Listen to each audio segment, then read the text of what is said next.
이사야서를 읽으면서 깊이 한 번 더 생각해 보았습니다. 만약에 하나님께서 이 시대에 내가 고위직 공무원으로 일을 하고 있는데 한 번 보여준 환상을 통하여서 네가 네 백성들에게 가서 전할 수 있고 옷벗김을 당하고 채찍을 맞고 돌 던짐을 받아도 우리는 과연 그 일을 누가 할 수 있을까? 그래서 이 시대에는 이사야가 없나 봅니다. 그래서 그런 의식이 있는 사람들이 해야 되지 않을까 그런 생각들을 하게 됩니다.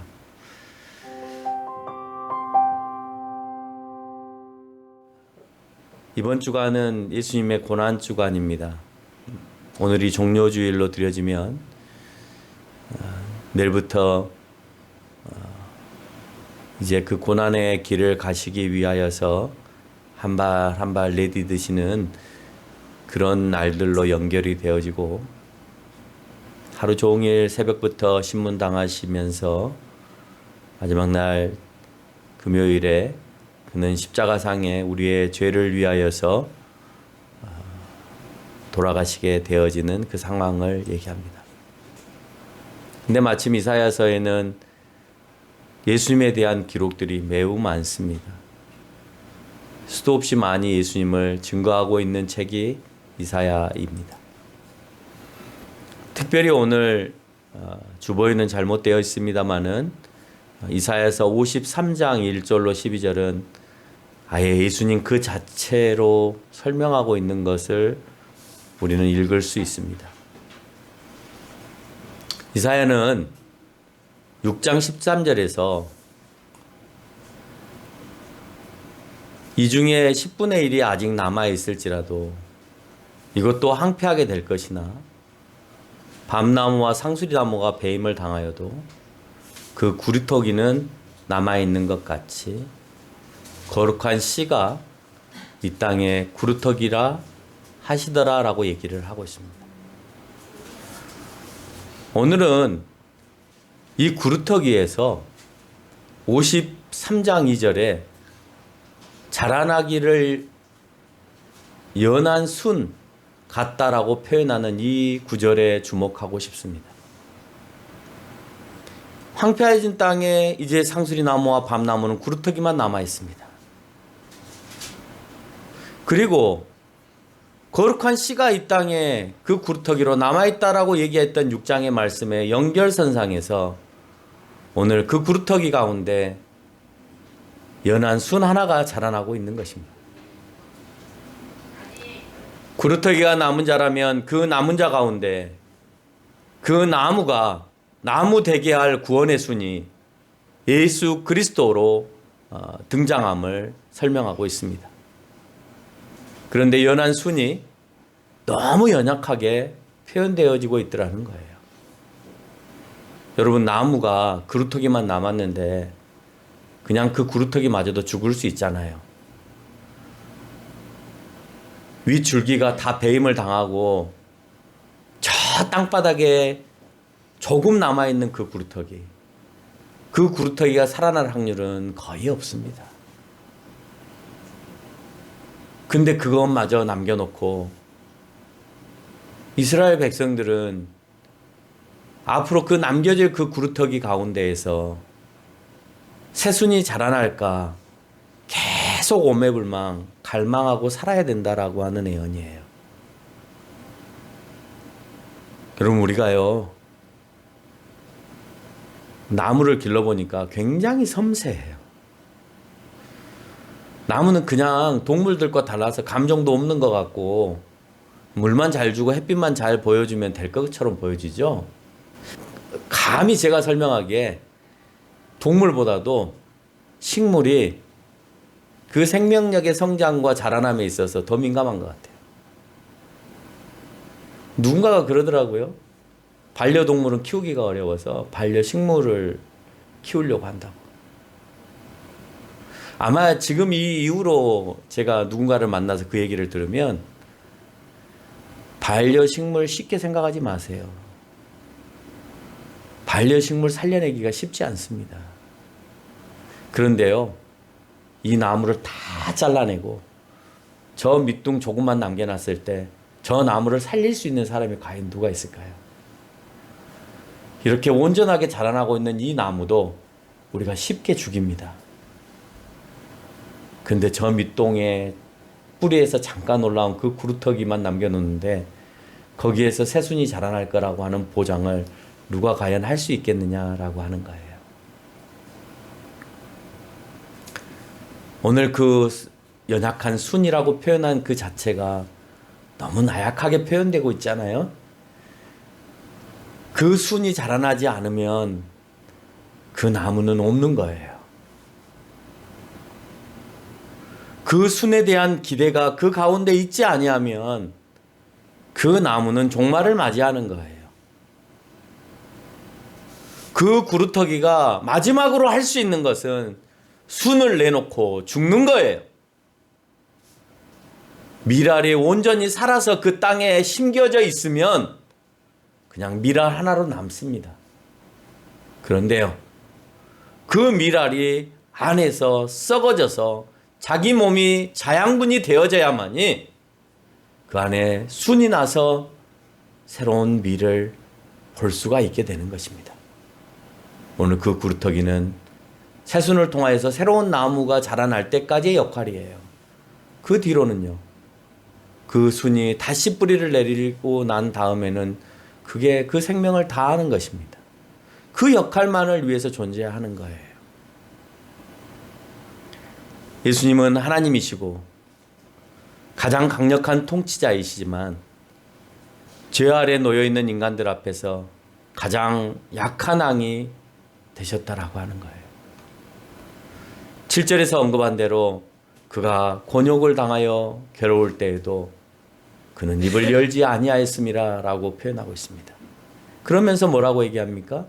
마치 도살장에 끌려가는 어린 양과 털 깎는 자 앞에서 잠잠한 양같이 그의 입을 열지 아니하였다라고 하고 있어요. 예수님은 잘못된 헤롯의 신문과 빌라도의 신문 앞에서 또 대제사장 가야바의 질문 앞에서 마태복음 26장 62절로 63절에서 보니 그는 대답하지 않으시고 묵묵하게 침묵하고 계시는 것을 발견합니다. 왜냐? 그 대답을 해줘야 될 이유가 전혀 없기 때문에 그래요. 아무리 얘기를 해도 그는 들으려고 하지 않기 때문에. 오직 해줄 수 있는 말은 과거에 너희에게 해줬던 그 말인데 너희는 그 말을 안 들으려고 하니 침묵을 지킬 수밖에 없는 거죠.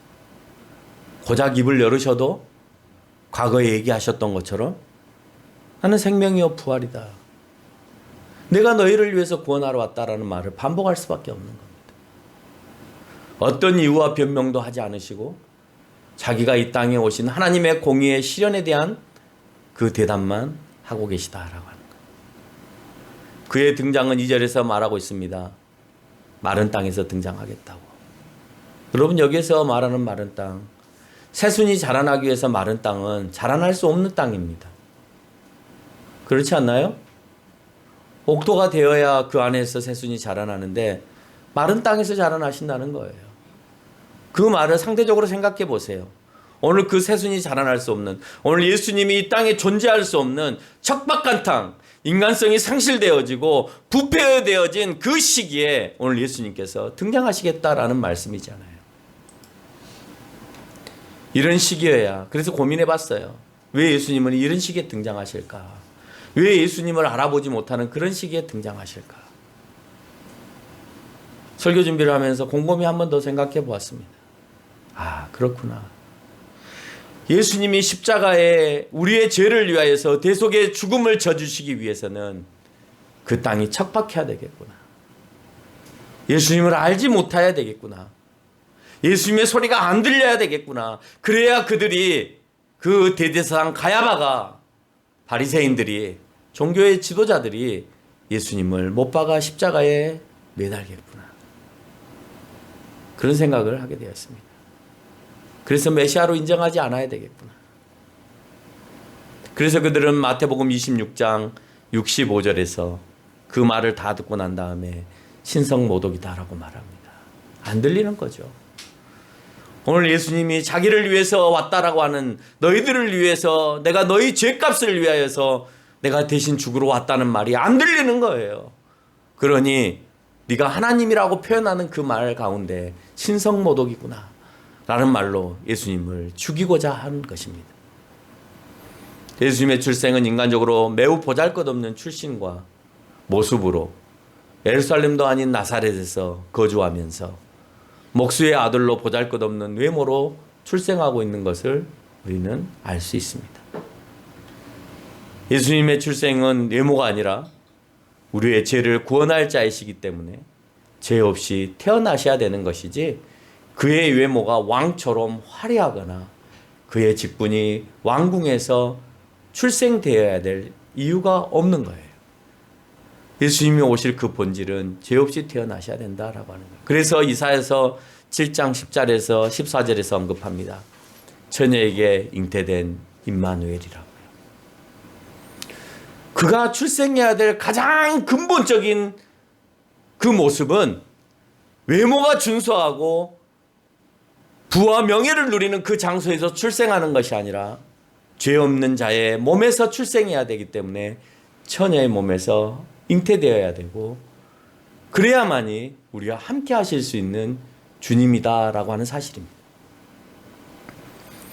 이스라엘의 국가적인 멸망뿐만 아니라 영원한 멸망 가운데 예수님께서 등장하셔서 내가 임마누엘이다. 그래서 하나님이 그들과 함께 하십니다라고 하는 것을 보여주시고 선포하십니다. 예수님은 누가 뭐라고 하든지 간에 전 우주의 왕으로 오셨습니다. 그런데 이 땅에서는 전 우주의 왕으로 오신 그 왕을 인정하는 것이 아니라 자기 백성들이 인정하는 그 왕만 인정하고 있다는 겁니다. 그래서 왕으로 오신 예수님을 어떻게 대했느냐? 3절을 보니까 멸시를 받고 라고 표현하고 있습니다. 어떻게 멸시를 받았습니까? 마태복음 23장 11절에서 빌라도 앞에서 유대인의 왕이냐라고 하는 멸시를 받았습니다. 네가 유대인의 왕이냐? 전 우주의 통치자이신 예수님을 향하여서 네가 유대인의 왕이냐? 얼마나 수치스러웠겠어요. 누군가가 많은 사람들 앞에서 네가 목사냐? 라는 멸시의 말 한마디도 나는 참기 힘들 텐데 오늘 예수님은 자기가 만들어 놓은 모든 피조물 앞에서 네가 유대인의 왕이야? 라는 질문을 받았을 때 얼마나 부끄럽고 창피했겠습니까?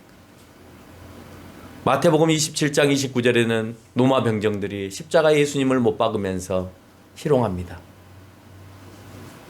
오 유대인의 왕이여 평안할지어다. 얼마나 모욕스럽고 당혹하겠습니까? 네가 유대인의 왕이냐? 근데 전혀 평안하지 않구나. 너무 아파 보여. 너무 고통스러워 보여. 제발 네가 왕이고 하나님이면 좀 평안해라. 라고 비아냥거리고 있습니다. 마태복음 27장 41절로 42절의 말씀해 보니 대제사장들과 서기관들과 장로들로부터 희롱을 당하면서 지금 십자가에서부터 누구를 구원하려고 하지 말고 너나 한번 구원해봐라. 그 십자가에서 내려와 봐라. 라고 멸시하는 모습을 우리는 발견하게 됩니다. 이렇게 예수님은 십자가상에 자기를 구원할 자를 버리셨고 강고와 질고를 겪게 되어집니다. 여기서 말하는 강고는 히브리어로 마코오브라고 하는 단어를 사용하는데 슬픔으로도 해석되어지지만 고통과 괴로움으로도 해석되어집니다. 예수님이 이 땅을 구원하러 오셨는데 우리에게 평화를 주기 위해서 오셨는데 우리에게 천국을 주러 오셨는데 이 땅은 그 인간성들이 상실되어지고 부패됨으로 인하여서 그 썩어져 넘쳐나는 그 세상 가운데 자기들의 구원자를 알아보지 못하고 괴롭히고 고통 가운데 처하게 하였다라고 하는 것. 우리도 주님을 외면하며 살고 있습니다. 주님이 원하지 않은 마음과 행동을 하고 있다면 예수님 앞에 당당히 나는 예수님을 멸시하고 살아가고 있는 거예요.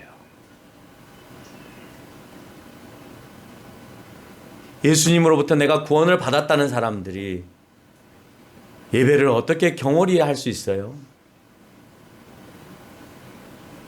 예수님으로부터 내가 천국을 받았다는 사람이 내가 예수님을 위해서 왜 최선을 다해서 살지 못하고 있어요? 그게 예수님을 포장한, 예수님을 향한 나의 멸시인 겁니다. 여러분이 멸시를 안 하고 살아간다고요? 나는 적어도 유대인처럼 십자가의 못을 안 박았다고요? 아니요. 예수님을 믿는다면서 오늘도 당당하게 예수님 앞에 잘못된 모습으로 살아가고 있고 그 앞에 당당하게 죄짓고 살아가고 있다면 우리는 오늘도 예수님을 멸시하고 있는 겁니다. 이사야가 말합니다. 우리도 그를 귀히 여기지 않는 것처럼 마찬가지로 우리가 귀히 여기는 것에 관심 두고 살아가야 됨에도 불구하고 예수님을 귀히 여기지 않고 살아가고 있는 거예요. 이사야 시대에 예수님의 등장에 대해서 귀를 기울였다면 곧 멸망당할 이스라엘 땅에 대하여서 그 소리를 들었다면 그렇다면 그 귀는 귀한 메시지를 들은 것이지만 그렇지 않으면 이사야의 말은 천박하게만 들렸을 것입니다. 이 시대에도 예수님은 괴로워하시고 슬퍼하고 계세요. 왜? 너희도 오실 예수 그리스도를 대망하고 있지만 유대인들도 오실 예수님을 대망하고 있었지만 그들이 예수님 목전 앞에 놓고 희롱한 것처럼 너희도 예수님 앞에서 그렇게 희롱하고 살았기 때문에 오늘도 예수님은 괴롭고 슬퍼하는 모습으로 계실 것입니다. 그러나 그분은 4절에서 말씀하고 있는 것처럼 우리의 질과 우리의 슬픔을 대신 당하실 것이고 지금도 당하고 계십니다. 그의 죽음은 우리의 죄에 대한 징벌을 받으심이고 고난을 당하십니다. 5절과 7절에서 말하고 있는 것처럼 우리의 죄 때문에 내 백성의 허물 때문 그래서 그는 죽으셔야 했던 거예요. 유대에 오신 예수님이 우리의 죄 때문에 오셨다는 사실을 도무지 이해하지 못한 것처럼 이 시간 예수님을 우리의 죄 때문에 오셨다는 사실을 망각하고 살아가고 있다면 예수님을 못 받는 유대인과 전혀 다름없는 이 시대의 또 다른 유대인의 모습이다라고 할 수 있는 것입니다. 하나님의 심판의 방식은 우리에게 평화를 요구하기를 바라는 것이 아니라 너희가 나에게 잘하기를 원하시는 것이 아니라 하나님은 아버지의 마음처럼 정말 그 마음이 고통과 야단으로만 계속해서 시종일관 이루어져야 되는데 그들이 비뚤어지기 전까지 비뚤어지지 않게 하기 위해서 종용하고 호통하고 야단도 치시지만 그렇지만 그렇게 되어버린 인간 앞에서는 그 모든 것을 껴안고 자기가 한 것처럼 비굴한 모습의 아버지, 나약한 모습의 아버지로 우리에게 등장하시더라라는 거예요. 잘못은 내가 했는데 당신이 그 사랑하는 독생자를 통해 그 죄의 값을 치르시고 막혀있는 그 관계 속에 적대시 되어야 되는 우리와의 관계 속에서 당신의 아들을 내어주심으로 인하여 평화를 유지하자고 본인이 먼저 손 내미시는 모습을 볼 수가 있습니다. 그리고 우리를 저 음부와 지옥에다가 집어넣어서 너희가 잘못한 그 대가 맛 좀 봐라 라고 하셔야 되는데 그렇지 않으시고 천국 백성으로 인도하셔서 정말 평화만 넘쳐나는 정말 고통과 고난이 없는 그곳으로 우리를 인도하시고자 하는 것이다 라고 하는 겁니다. 그리고 그에게 그 천국의 열쇠를 허락하셨다고 이사야서 22장 22절에서 설명하고 있습니다. 다윗의 집의 열쇠를 그의 어깨에 두리니 그가 열면 닫을 자가 없겠고 닫으면 열 자가 없다라고 설명하면서 예수님만이 오직 천국에 입성할 수 있는 통로다 또는 그 열쇠를 쥐고 계시다라고 하는 설명을 하고 있는 것입니다. 그런데 유대인들은 그런 왕으로 예수님을 기다리는 것이 아니라 오늘 이 이사야의 말씀을 700년 동안 갖고 있다가 예수님이 등장하셨을 때, 아니 우리가 원하는 왕은 그런 왕이 아니야. 다윗을 통하여서 온다고 했어. 다윗과 같은 왕이 온다고 했어. 근데 너무 나약해. 보잘것없어. 목수야. 저 사람의 저 모습을 통하여서는 이 거대한 노마를 무찔러서 유대를 이 땅 가운데 세울 수 없어라고 그들은 생각한 거예요. 그래서 다윗과 같은 강력한 왕, 모든 중동의 나라들을 다스릴 수 있는 그런 강력한 힘을 가지고 있는 왕이어야 하는데, 오늘 예수님의 모습 속에 그 모습이 나타나지 않기 때문에 결국 그들은 예수님을 십자가에 못 박히게 된다는 거예요. 그러면서 또 세상은 외칩니다. 천국의 열쇠는 예수님이 가지고 계시는 것이 아니라 베드로에게 그 열쇠를 주었고, 그 베드로권이 교황에게 연결되어서 로마 가톨릭은 교황이 그 열쇠를 가지고 있다라고 그렇게 잘못된 표현들을 하면서 사람들을 선동합니다. 그래서 교황 앞에 모든 가톨릭의 성도들이 쩔쩔매게 그렇게 만드는 것을 우리가 볼 수가 있습니다. 그리고 10절에서 언급하는 그 씨가, 그가 씨를 보게 되는데, 그 씨는 예수 그리스도로 인해서 형성된 또 다른 민족, 바로 유대인이 아닌 그리스도인인 것이에요. 이제는 열매 맺지 못한 너희들, 그 유대인 가운데에서 한순 예수 그리스도를 보냈으니 이제는 유대인들 너희들 역할은 끝났고, 지금부터는 다시 그 예수 그리스도를 통하여서 한 씨를 너희에게 보게 할 건데, 그 씨는 바로 예수 그리스도를 믿는 그 제자들을 통한 그리스도인들이라 라고 하는 것입니다. 이제 선택된 그리스도인들을 통해 그 다음에 있는 예수님께서 기뻐하시는 뜻을 성취하겠다라고 말씀하고 있는 거예요. 여러분을 통해서요. 예수님을 알지 못하는 유대인들을 이제 버리시고 예수님을 아는 여러분들을 통해서 하나님의 기뻐하신 뜻을 이루시겠대요. 근데 여러분은 하나님의 그 기뻐하신 뜻을 이루지 않고 계세요. 또 다른 유대인의 모습으로 살아가고자 열심히 우리는 노력하고 있다는 거예요. 그 뜻은 그리스도를 통한 제사함과 거듭남과 부활과 하나님의 나라를 쟁취함에 대한 그 복음을 전하는 거예요. 아무것도 없어요. 그것에 대한 명령만 주셨어요. 아담에게 저거 따먹지 말아라 라고 한 그 명령, 그거 지키지 못해서 우리가 천국까지 못한 것처럼 오늘 너희를 통하여서 예수 그리스도를 보내주셨고, 그가 우리의 죄사함을 허락하셨고, 그래서 우리는 거듭났고 부활의 영광에 동참하고 하나님 나라에 입성한다라는 그 메시지를 내가 받아들이지 못함으로, 또는 내가 그 명령을 내가 증거하지 못함으로 우리 역시 그곳에 함께하지 못할 사람이 될 수 있다는 거예요. 예수 그리스도를 믿었다고요? 그럼 중생한 사람이에요. 중생했어요? 그럼 바뀌어야죠. 중생했는데 안 바뀌었어요? 그럼 아직 중생 안 했어요. 제가 예수님을 아는데요? 이성으로만 알고 있는 거죠. 유대인들이 예수님을 몰랐어요? 알고 있었어요. 오실 예수님을 몰랐어요? 알고 있었어요.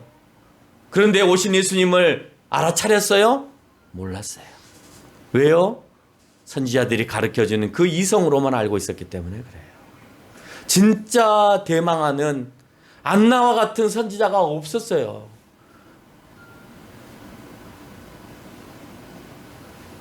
정말 대망하고 있는 세례 요한과 같은 그 부모가 없었어요. 그래서 그렇게 예수님을 대망하고 있는 사람들은 몇 안 되지만 알아보았어요. 그렇지만 모두는 알아보지 못하였다라고 하는 것입니다.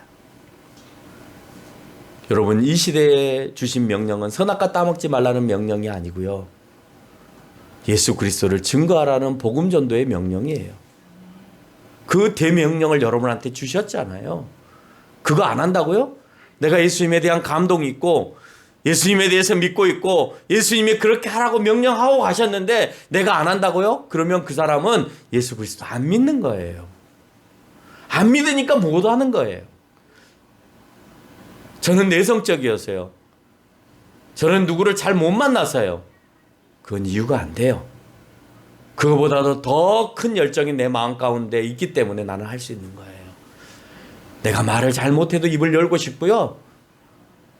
내가 아무리 사람을 대면하는 것이 어려워도 나는 대면해서 외치고 싶은 거예요. 왜?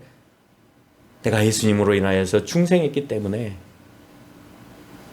거듭났기 때문에, 하고 싶기 때문에 하는 겁니다. 어제 설교 준비를 하고 있는데 우리 박주 전사님이 카톡을 보내왔어요. 목사님, 설교 준비를 하는데 이거를 어떻게 생각해야 될지, 또 목사님의 설교를 들으면서 느꼈던 것들을 다시 한번 생각하게 됐다면서 질문을 던져왔습니다. 그 질문의 요지가 이렇습니다. 가족까지 멀리 하면서까지 복음 사명을 감당하는 것이 가족에 충성하고자 하는 나의 마음이 결국은 하나님 나라를 위해서 그 충성이 먼저라는 것을 알게 되었다는 거예요. 우리는 가족이 우선이잖아요. 이 땅에 사는 동안. 그럼 다 가족밖에 모르고 살잖아요. 그런데 복음 사명을 위해서는 성경에 보니까 가족도 멀리하라 했다고 했어요. 멀리하라는 게 싫어서 멀리하라는 게 아니라 내가 복음을 증거하는데 장애물이 되어지면 어떻게 하냐고요. 장애물이 되어지니까 아이고 미안해요 하고 그리 가야 되는 거예요. 받아들이지 않은 그들을 끊고 내가 복음 사역을 위해서 가야 되는 거예요.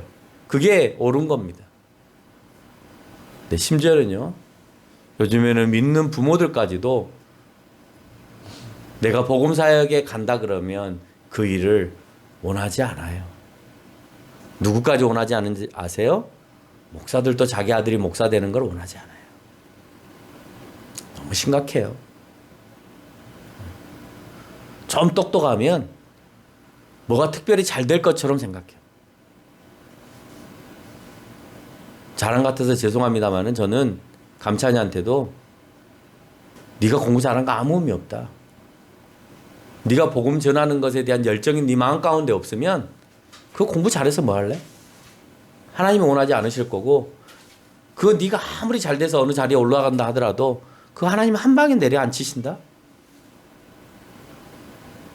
그게 무슨 의미가 있어?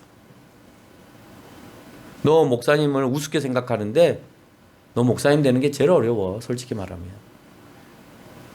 쉽게 되는 목사님들을 보면서 아, 목사님 쉽게 될 수 있나 보다. 과정만 밟으면 되는 목사님 같으면 되지. 근데 과정만 밟은 목사님들을 누가 목사님이라고 따라다니냐고요. 그 목사님이 목사님다워야 그 성도들은 따라다니는 거예요. 함께 하는 거예요, 따라다닌다기보다는. 그래서 누누이 얘기합니다. 그리고 저는 하나님 앞에 기도합니다. 하나님 쓰시려면, 이왕 쓰시려면 둘 중에 똑똑한 놈을 하나님 쓰십시오. 제가 공부해보고 제가 목회해보니까 아무나는 안 되겠더라고요. 똑똑하고 열정이 있는 놈 하나님 사용하셔서 하나님 나라 확장시키십시오. 그건요, 우리가 아이들을 출산하기 전부터 제가 우리 와이프하고 기도한 제목입니다. 만약에 우리가 아이를 낳으면, 하나님이 허락하셔서 아이를 주시면 나는 네가 목사가 돼야 된다라고 강요하지는 않는다. 그리고 하나님 첫째는 목사여야 됩니다 라고 그렇게 기도하지도 않을 거다. 그건 아주 잘못된 기도이기 때문에. 그러나 하나님 이왕 쓰시려면 그 자녀들 중에 똑똑한 놈을 사용해 주세요 라고 나는 기도할 거다. 여러분, 그 기도가요 17년 전의 기도입니다. 저는 아직도 잊어버리지 않아요.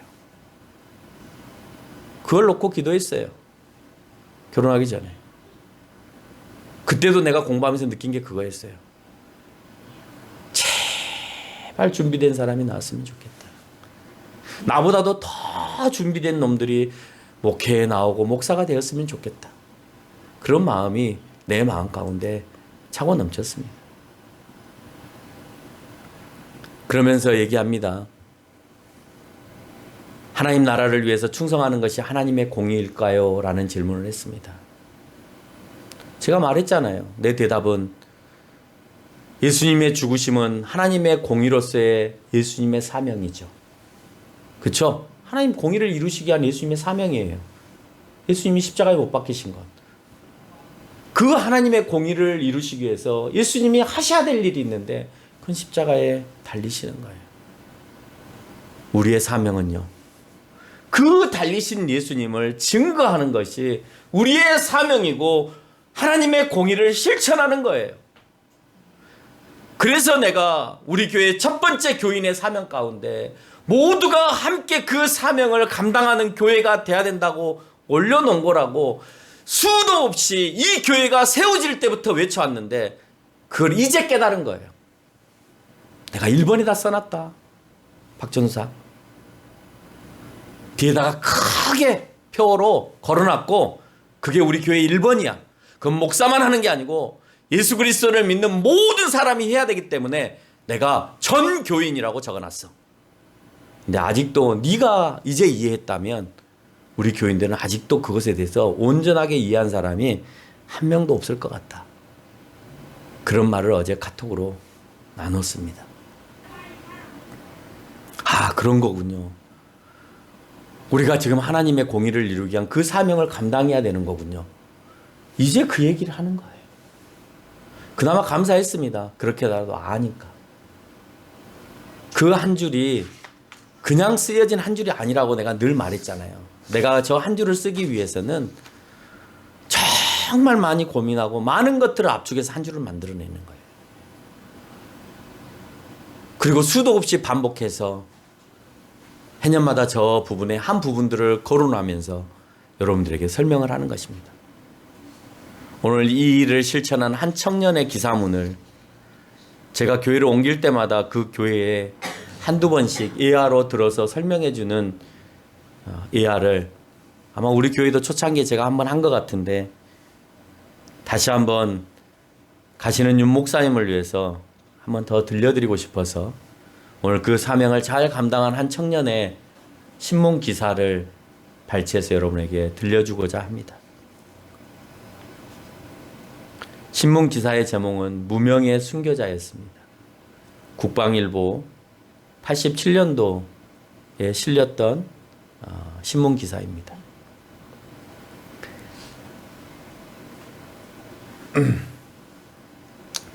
그렇게 태양이 뜨겁게 타오르던 1987년 7월 14일 강원도 철원의 모부대 야전병원 운동장에서는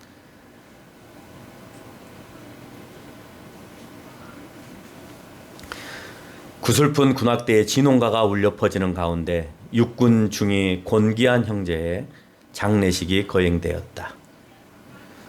청주 사범대학교 수학과를 수석으로 졸업하고 ROTC 장교 후보생으로 CCC 총무순장으로 정말 죽을 시간도 없이 그렇게 충성스럽게 살던 형제의 장례식이었다. 오열하다 실신한 그의 어머니를 의무실로 옮기고 목이 쉬어 말을 못하고 온몸으로 울부짖던 아버지는 따로 격리된 가운데 형제의 시신은 태극기에 쌓여 하얀 앰뷸런스에 실려서 벽제 화장터로 하여갔다. 땅바닥을 기어가면서 오빠 오빠를 외치는 누이 동생의 울부짖음을 뒤에 두고 동료들과 가족 친지들은 통곡 속에 형제는 영원한 본향으로 떠나버렸다.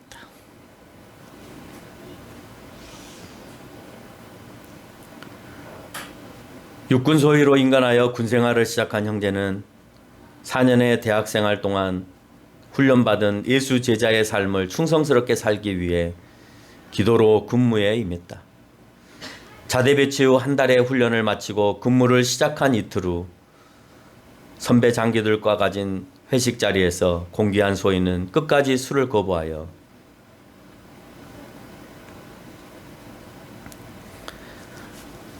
술을 크리스찬의 양심을 지키려고 했던 것이 화근이 되어 부대로 돌아오는 길목에 상관의 명령에 불복종했다라고 하는 이웃 때문에 구타와 기압을 받던 중 그 자리에서 세상을 떠나고 말았다.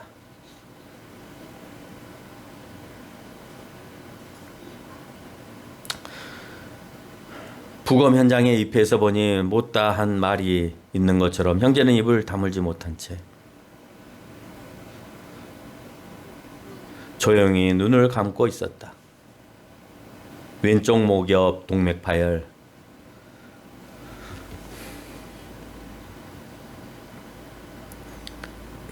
갈비뼈 안쪽 출혈, 머리두뼈 안쪽 출혈. 부검 과정을 지켜보면서 나는 걷잡을 수 없는 울분과 눈물이 났다. 그리고 이런 생각도 해보았다. 세상과 조금만 타협하였더라면 그 상황을 면할 수 있었을 텐데.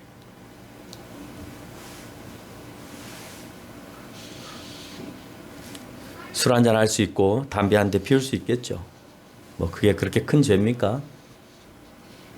근데 본인 스스로가 약속한 하나님과의 약속을 지키기 위해서 하지 않았다는 겁니다. 자기가 그리스도인이라는 것을 부대에 알렸기 때문에 그리스도인처럼 살고 싶었던 그의 모습을 우리는 발견합니다. 그런데 우리는 그리스도인이다라고 하면서 밖에서 그리스도인의 모습으로 나타내 보여지지 않기 위한 다른 포장을 하고 살아가기 때문에 여러분은 그리스도인임에도 불구하고 유대인들과 똑같은 오늘도 예수님을 십자가에 못 박은 그 사람 중에 한 명이 될 수 있다라고 하는 겁니다. 예수님보다 700년 전에 등장한 선지자 이사야에게 보여주신 예수님, 단 한 번의 그 환상으로 보여준 그 예수님을 내가 전해야 되겠다라고 하는 미친 사람의 모습처럼 유대인들을 향하여서 너희들은 곧 이제 멸망할 것이고 그 위에 새순이 나올 것인데 그를 통해서 너희가 구원을 받을 거야 라고 하는 말도 안 되는 그 미친 소리를 오늘 내가 과연 외치고 다닐 수 있을까 하는 거예요. 그런데 우리는 문자로 성경으로 이미 허락하셨고 환상의 한 번의 사건도 아닌 계속해서 볼 수 있는 문자화된 성경을 우리에게 허락하셨고 오늘 목사를 통하여서 여러분에게 설교로 여러 번에 걸쳐 선포하게 하고 있는데도 불구하고 그럼에도 불구하고 유대인처럼 그 소리가 들리지 않는다면 여러분은 그 나머지 그루터기마저도 썩어져서 새순을 피우지 못하는 그리스도인이 되고 말 것이다 라고 하는 것입니다. 그래서 이 사실을 믿고 자기 십자가를 지고 예수님을 따르는 것이 자기 일을 위해서 예수님을 버리지 아니하는 그리스도인이라는 사실을 기억하면서 살아가는 저와 여러분이 되시기를 바랍니다.